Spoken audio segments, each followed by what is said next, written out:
बिस्मिल्लाहिर्रहमानिर्रहीम अस्सलाम वालेकुम। आज हमने रिव्यू एक्सरसाइज नंबर 1 करनी है। उसका क्वेश्चन नंबर 2 से हम सोल्व करना स्टार्ट करेंगे। क्वेश्चन नंबर 2 में वो कह रहे हैं if a is equal to 3 over 2 and b is equal to 5 over 3 and c is equal to 7 over 5। यानी ये उन्होंने ए बी सी की वैल्यू दी हुई है। तो कह रहे हैं देन वेरीफाई दैट, दो उन्होंने स्टेटमेंट दी हुई है, पहली हमारी ये है और दूसरी भी इसी तरह की है। वो फिर हम आगे जाके देखेंगे, पहले हम इसको सॉल्व करते हैं। तो इनको हम वैल्यूज हमें दी गई है तो बस पुट करेंगे बाय पुटिंग वैल्यूज। ए की जगह पे ए की वैल्यू आ जाएगी, बी की जगह पे बी की और सी की जगह पे सी की। इसी तरह राइट हैंड साइड पे भी ए की जगह ए, बी की जगह बी और ए की जगह ए, फिर सी की जगह सी। ऐसी सारी वैल्यूज हम पुट करेंगे। फिर उसके बाद हमें पता है सबसे पहले हम ब्रैकेट के अंदर वाला जो हिस्सा होता है वो हल करते हैं। तो ब्रैकेट के अंदर वाला हम हल करेंगे तो ओवर में और प्लस लगा हो तो उसके लिए हमें पता है एलसीएम लेना पड़ता है। 3 और 5 का जब हम एलसीएम लेंगे तो 15 आ जाएगा। उसके बाद जो होता है इसको हमने डिवाइड करना होता है नीचे वाले के ऊपर। तो जब 15 को 3 के ऊपर डिवाइड करेंगे हमें पता है 3 5 ज़रा होता है, तो उसको हमने मल्टीप्लाई करना होता है ऊपर वाले के साथ। तो 5 5 ज़रा 25। एक या अगर हम कर दें तो ज़्यादा आसानी रहेगी। एलसीएम हमारा 15 था तो 15 उसको हमने डिवाइड करना होता है जो यहाँ पे नीचे नंबर होता है उसके ऊपर। तो नीचे हमारा नंबर है 3, 3 5 आर 15। तो ये जो ऊपर आता है इसको हमने इसके साथ मल्टीप्लाई करना होता है। तो 5 5 आर 25। इसी तरह ये यहाँ पे डिवाइड करेंगे 15 को 5 के ऊपर तो 3 आ जाएगा। 3 को जब 7 के साथ मल्टीप्लाई करेंगे 21। अब हम इन दोनों को जब प्लस करेंगे तो हमारे पास आ जाएगा 46। और इधर है हमारे पास 3 ओवर 2 और 46 ओवर 15। तो ये हम कटिंग कर सकते हैं। 2 1 ज़र 2 और 2 2 ज़र 4, 2 3 ज़र 6। ऐसे 3 1 ज़र 3 और 3 5 ज़र 15। तो हमारे पास बनेगा 21 23 1 ज़र और 5 1 ज़र। तो यानी हमारे पास जो यहाँ से आएगा वो बनेगा 23 और नीचे से आ जाएगा 5। दूसरी साइड पे भी हम करेंगे, ये कट हो जाएगा, यहाँ पे आ जाएगा 5 और 2 प्लस इधर से आ जाएगा 3 7 ज़र 21 और 2 5 ज़ार 10। इनका भी आगे से हम एलसीएम देंगे तो 10 आएगा। 10 को जब 2 के ऊपर डिवाइड करेंगे तो हमें पता है 5 और 5 को 5 के साथ मल्टीप्लाई करेंगे तो 25। ये तो सेम है। 10 1 ज़ार 1, 1 को जब 21 के साथ मल्टीप्लाई करेंगे तो 21। इन दोनों को भी हम प्लस करेंगे तो हमारे पास आ जाएगा 46 ओवर 10। नेक्स्ट हम चलते हैं, ये आ गया। उधर से था 23 और 5, इधर 46 ओवर 10। इनकी कटिंग करेंगे। 2 5 ज़ार 10 और 2 2 ज़ार 4, 2 3 ज़ार 6। तो 23 और 5 इधर से भी बन गया। तो हमारी लेफ्ट हैंड साइड और राइट हैंड साइड जो प्रूफ होगी। अब हम उन्होंने जो दूसरी स्टेटमेंट दी हुई थी उसकी तरफ चलते हैं। a plus B into C, A C plus B C. इधर भी सेम वैल्यूज पुट करेंगे। पहले हम ब्रैकेट के अंदर वाला पार्ट पुट हल करेंगे और फिर इसके साथ मल्टीप्लाई कर देंगे। यहाँ पे हम इनको आपस में मल्टीप्लाई करेंगे तो 7 3 ज़ार 21, 5 2 ज़ार 10, 5 5 साथ कैंसल तो 7 ओवर 3 बस रह जाएगा हमारे पास। ये हमारे पास बना एलसीएम दिया हमने तो यहाँ पे 9 बच गया और यहाँ पे 10 और नीचे था 3 ओवर 2। तो एलसीएम लेने की वजह से बन गया 6 और 7 और 5 ऐसे के वैसे। यहाँ पे हमने देखा था 21 और 10 और यहाँ पे था 7 ओवर 3। अब इनका भी जो है हमने एलसीएम लेना पहले। तो एलसीएम लेंगे 30 आ जाएगा। ऐसे ही एलसीएम हमने लिया। 30 को जब 10 के ऊपर हम डिवाइड करेंगे 3 आ जाएगा और 3 को जब 21 के साथ मल्टीप्लाई करेंगे 63। ऐसे यहाँ पे हम 3 को 30 के ऊपर डिवाइड करेंगे 10 और 10 को जब 7 के साथ मल्टीप्लाई करेंगे 70। इन दोनों को प्लस करेंगे 133 ओवर नीचे 330। वैसे ही यहाँ से भी हम इनको मल्टीप्लाई करेंगे। पहले इनको प्लस किया 19 और नीचे 6। 19 को जब 7 के साथ मल्टीप्लाई करेंगे 133 और 6 को 5 से करेंगे तो 30। अब इनको जो है वो हमने डिवाइड करना है। डिवाइड करेगा तो 30 को जब हम 4 के साथ मल्टीप्लाई करेंगे 120 आ गया। अगर 5 से करेंगे तो वो 133 से बड़ा हो जाएगा, इसलिए हम यहाँ तक ही करेंगे और जब इनको माइनस करेंगे 30 तो इसको हम लिखेंगे कोशेंट रिमाइंडर ओवर डिवाइजर। तो ये हमारे पास ये भी लेफ्ट हैंड साइड और राइट हैंड साइड इक्वल आ गई। यहाँ तक भी अगर हम करेंगे तो ये भी ठीक है क्योंकि ये भी इक्वल है और ये भी कर ले तो सही है। तो यहाँ पे हम लिखते हैं कि left hand side equal to right hand side. अब हम अपने नेक्स्ट क्वेश्चन की तरफ चलते हैं। Question number 3। क्वेश्चन नंबर 3 में वो कह रहे हैं if A is equal to 4/3, B is equal to 5/2 और C is equal to 7/4, then verify the associative property of real numbers with respect to addition and multiplication. यानी हमें associative property find करनी है एडिशन से भी और multiplication से भी। पहले हम एडिशन से करेंगे, सेम जैसे पिछला क्वेश्चन की वैल्यूज पुट करेंगे सारी। इन दोनों को पहले हम हल करेंगे तो हमें पता है एलसीएम से लेंगे 4, 4 को 2 के ऊपर डिवाइड करेंगे 2, 2 5 10।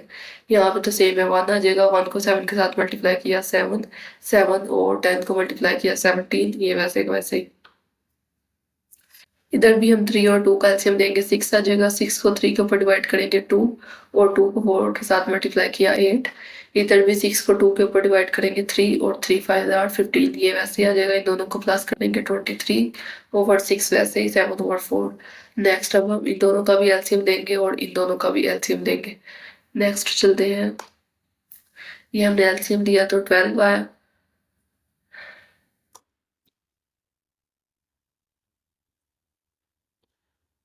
एलसीएम हमने लिया, यहाँ से ले रहे हैं ना, तो एलसीएम 3 और 4 से 12 आ जाएगा। और 12 को जब हम 3 के साथ डिवाइड करेंगे तो 4 आएगा और 4 को 4 से मल्टीप्लाई करेंगे तो क्या आएगा 16। ऐसे इधर भी करेंगे तो 3 आएगा और 3 को जब हम 17 के साथ मल्टीप्लाई करेंगे तो हमारे पास बन जाएगा 51। सेम ही हम इधर भी करेंगे, तो बाद में इनको हमने जमा करना है 67/12, इधर भी करेंगे 67/12। सेम यहाँ पे हम इनको डिवाइड करेंगे 6 से करेंगे तो वो हमारे पास बड़ा हो जाएगा, 5 तक ही जाएगा तो 60, बाकी बचेगा 7। इसका भी हम यहाँ तक भी कर सकते हैं और ये भी कर लेंगे तो अच्छा क्वोशंट रिमाइंडर ओवर डिवाइजर हम लिखेंगे तो ये भी हमारे पास प्रूव हो जाएगा। Left hand side is equal to right hand side. Next question की तरफ चलते हैं। अब उसी का दूसरा पार्ट था, उन्होंने कहा था मल्टीप्लिकेशन के लिहाज से भी जो एसोसिएटिव प्रॉपर्टी प्रूव करनी है, तो अब हमने मल्टीप्लिकेशन के लिहाज से लिख ली। यहाँ पे भी सेम हमने वैल्यूज पुट की, इनकी जो कटिंग हो रही है वो हम करेंगे 2 1 are 2, 2 2 are 4, बाकी रह जाएगा 2 5 are 10 और 3 1 are 3, 7 और 4 वैसे ही। ये हमने लिखा 5 को 7 के साथ मल्टीप्लाई करके 35, 4 को 2 के साथ किया तो 8, ये वाली वैसे की वैसी। आगे इसकी भी कटिंग हो जाएगी 4 1 are 4, 4 2 are 8, यहाँ पर आ जाएगा 31 और 31 और 3 2 are 6। यहाँ पे भी 7 5 are 31, 3 2 are 6। इसको भी हम जब डिवाइड करेंगे तो हमारे पास आ जाएगा 6 5 are 30, 6 6 are 42 होता है तो वो बड़ा हो जाएगा, बाकी हमारे पास 5 बचेगा। तो क्वोशंट रिमाइंडर ओवर डिवाइडर लिख देंगे हम, तो यहाँ पे भी हमारे पास इक्वल हो जाएगा left hand side is equal to right hand side. Next question की तरफ चलते हैं। नेक्स्ट क्वेश्चन में वो हमें पूछ रहे हैं is zero a rational number, explain. आपने बताना है कि जीरो रैशनल नंबर है या नहीं और साथ में एक्सप्लेन भी करना है कि कैसे। तो पहले हम लिखेंगे कि जीरो जो है वो रैशनल नंबर है, वो कैसे।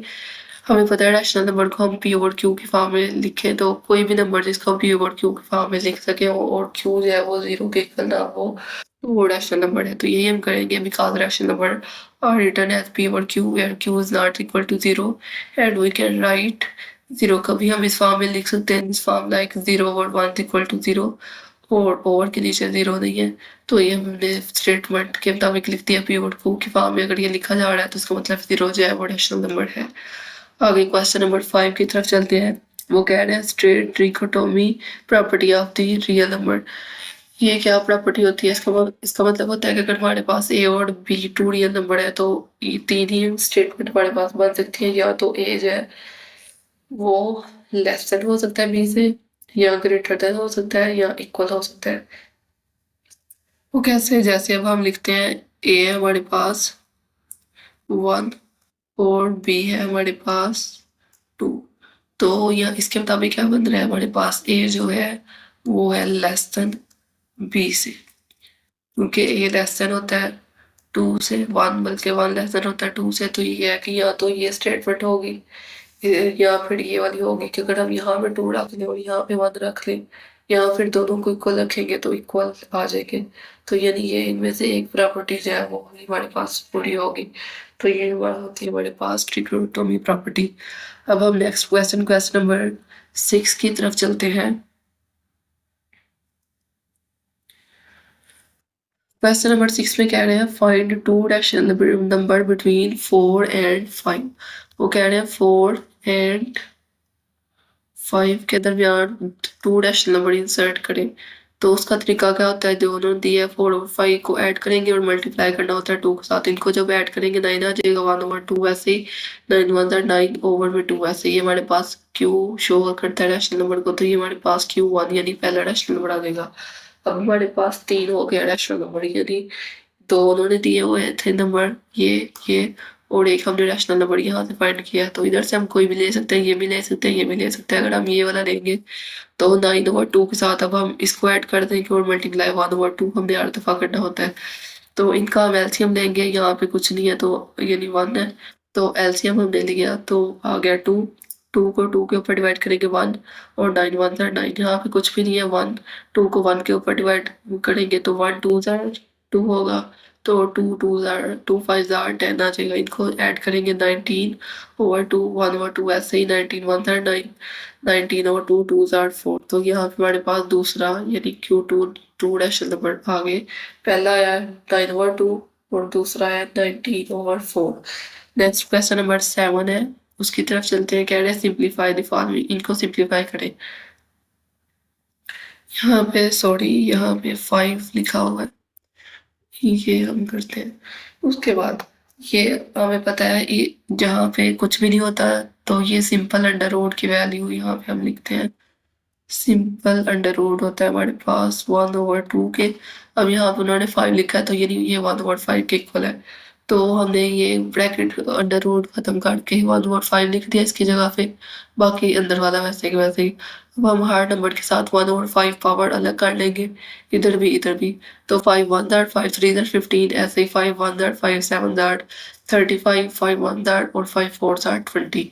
यहाँ पे x की वैल्यू 3, यहाँ पे y की वैल्यू 7 और यहाँ पे z की वैल्यू हमारे पास 4 आएगी, तो ये सिंपल हो गया। अब हम इसके पार्ट 2 की तरफ चलते हैं, तो यहाँ पे 1/3 आ जाएगी और ये वाले 2x वैसे ही। इसका हम एलसीएम लेंगे, ये 3 9 होता है 27, 3 3 और 3 1, तो ये हमारे पास 3 की पावर 3 बन रही है। ये लिखी ये वाली 1/3 वैसे ही और 2x वैसे ही, ये इसके साथ कैंसिल हो जाएगी, बाकी हमारे पास आ जाएगा 2x। तो ये हमारे पास ये क्वेश्चन भी हल हो गया। अब इसका थर्ड पार्ट ये दिया हुआ है उन्होंने, ये हल करते हैं। ये हम सिक्स को ऐसे लिखेंगे, हमें पता है जब बेस सेम हो तो उसको हम अलग अलग करके लिख सकते हैं। तो ये हमने 3n अलग लिख लिया और 3 की पावर 2 अलग लिख लिया। नीचे भी सेम ऐसे ही करेंगे, 3 की पावर n अलग कर लेंगे और 3 की पावर 1 अलग कर लेंगे। अब हम 3 की पावर n को साइड पे कर लेते हैं, 6 और 3 का स्क्वायर जब लेंगे तो 9 आ जाएगा। यहाँ पे हमने 3 की पावर n को कॉमन ले लिया, इस सारी वैल्यू के अंदर 3 की पावर n तो कॉमन चली गई है, बाकी क्या बचेगा 3 की पावर 1, ये हमने लिखा और इधर से तो यही है बस, तो ये बाहर चला गया तो यहाँ पे आ जाएगा 1। अब 3 की पावर n आपस में कैंसिल, 6 को जब 9 के साथ मल्टीप्लाई करेंगे तो 54 आ जाएगा हमारे पास, और नीचे बच गया 3 -1, इनको माइनस करेंगे तो 2 और इनकी कटिंग करेंगे तो हमारे पास आ जाएगा 27। नेक्स्ट क्वेश्चन की तरफ चलते हैं, क्वेश्चन नंबर 8। क्वेश्चन नंबर 8 की स्टेटमेंट पढ़ते हैं। वो कह रहे हैं the sum of 3 is consecutive odd integer is 51, find the 3 integer. वो कह रहे हैं कंसेक्टिव का मतलब होता है बल तरतीब चलते आ रहे हैं। तो वो कह रहे हैं हमारे पास ऑड नंबर है, उनकी वैल्यू फाइंड करें कि कौन से है। तो हम लेट कर लेंगे कि पहला हमारे पास x है, दूसरा x+2 है और तीसरा जो x+4 है। तो इनका सम उन्होंने कहा 51 है, तो इनका हम ये सम की फॉर्म में लिख के 51 लिखेंगे, ब्रैकेट खोलेंगे, x आपस में जमा होंगे 3x बन जाएगा और 2 और 4 को 6 हो जाएगा जमा होके। अब हम 6 को इधर लेके आएंगे, माइनस का हो जाएगा, यहाँ पे प्लस का है तो इनको माइनस करेंगे 45 आ जाएगा। 3 यहाँ पे मल्टीप्लाई और इधर आके डिवाइड, कटिंग करेंगे 3 1 3 3 1 3 और एक आगे आ जाएगा 3 5 15। तो x की वैल्यू आ जाएगी हमारे पास 15। अब यानी कि पहला जो हमारे पास कंसेक्टिव इंटीजर वो था 15, उसके बाद x+2 था तो x यानी 15 + 2 करेंगे 17, उसके बाद 4 था तो 15 + 4 करेंगे 19। तो हमारे पास जो ऑड नंबर कंसेक्टिवली आ रहे थे वो थे 15 17 और 19। नेक्स्ट क्वेश्चन नंबर 9 की तरफ चलते हैं जो कि हमारा लास्ट क्वेश्चन है। इसमें वो कह रहे हैं Abdullah picked up 96 ball and place them into 2 buckets. वो कह रहा है उसने 96 बॉल जो है वो पिक की और उनको टो यानी दो अलग अलग बास्केट या टोकरी कह सकते हैं उसमें रखा। One bucket has 28 more ball than the other bucket. वो कह रहे हैं एक बास्केट के अंदर या टोकरी के अंदर कह लो 28 है दूसरे की निस्बत, तो दूसरी के अंदर बताए कि कितनी आएगी।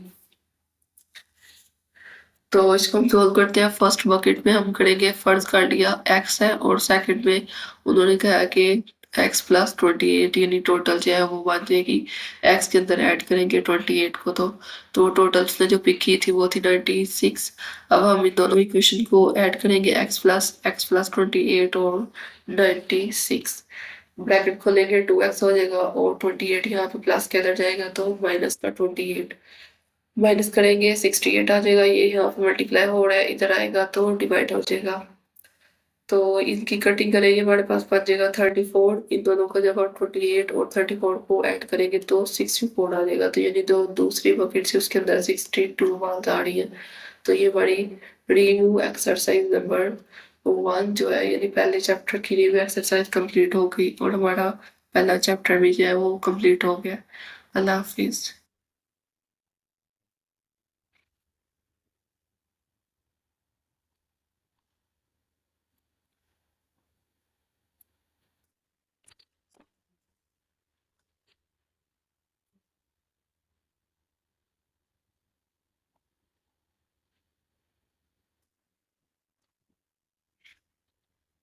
उसमें सॉरी हमारे पास एक और क्वेश्चन है, वो लास्ट वाला। इसके 9 क्वेश्चन है तो 9 क्वेश्चन की तरफ हम चलते हैं नेक्स्ट। ओके, तो 9 वाले क्वेश्चन में कह रहे हैं हमें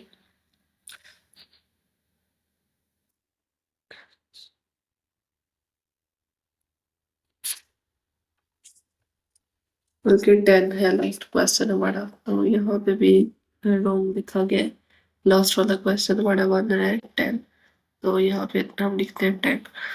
ओके, तो Salma invested 350,000 in a bank which paid simple profit at the rate of 7:1/4 percentage per annum. After 2 years, the rate of interest to 8% per annum. Find the amount she had at the end of 7 years. वो कह रहा है 7 साल बाद उसका जो interest rate है वो फाइंड करें। तो इसके लिए हम जो है वो पहले 2 ईयर का फाइंड कर लेंगे। इन्वेस्ट उसने किया, कितना किया 350,000। तो 2 ईयर के लिए उसने जो परसेंटेज दी है वो ये है। इसको हम सिंप्लीफाई करेंगे। सही इसको कहते हैं, सही को तोड़ेंगे 7 4 28, एक ऐड किया 29/4। जब इसको डिवाइड करेंगे 7/25 और परसेंटेज खत्म करने के लिए हम 100 के साथ डिवाइड करेंगे तो हमारे पास ये बन जाएगा। अब हम इंटरेस्ट फॉर फर्स्ट 2 ईयर के लिए फाइंड कर रहे हैं तो हम उसकी इन्वेस्टमेंट की ये अमाउंट को मल्टीप्लाई करेंगे रेट ऑफ इंटरेस्ट के साथ, और 2 ईयर है तो 2 के साथ मल्टीप्लाई करेंगे तो हमारे पास ये आ जाएगा। उसके बाद नेक्स्ट 5 ईयर के लिए उसका जो रेट दिया गया है इंटरेस्ट तो वो है 8%। तो उसको भी हम परसेंटेज खत्म करेंगे 100 आ जाएगा तो 0.08। नेक्स्ट 5 ईयर के लिए भी हम सेम वही वैल्यूज पुट करेंगे इन्वेस्टमेंट की। 8 ईयर के लिए 0.08 बना है और 5 ईयर के लिए फाइंड करना है तो 5 के साथ मल्टीप्लाई करेंगे ये आ जाएगा। अब 7 ईयर के लिए जो टोटल हमारे पास बन जाएगा, एक हमारे पास जो उसने इन्वेस्ट की थी वो वाली वैल्यू को जमा करेंगे, 2 ईयर वाली वैल्यू को जमा करेंगे और 5 ईयर वाली वैल्यू को जमा करेंगे तो हमारे पास आ जाएगी अमाउंट 540 and 750 रुपीज। तो हमारे पास ये क्या बन जाएगी अमाउंट 5,40,750 रुपीज। तो ये हमारा लास्ट क्वेश्चन है। तो ये अब हमारी डीवी एक्सरसाइज 1 जो है वो कंप्लीट हो गई।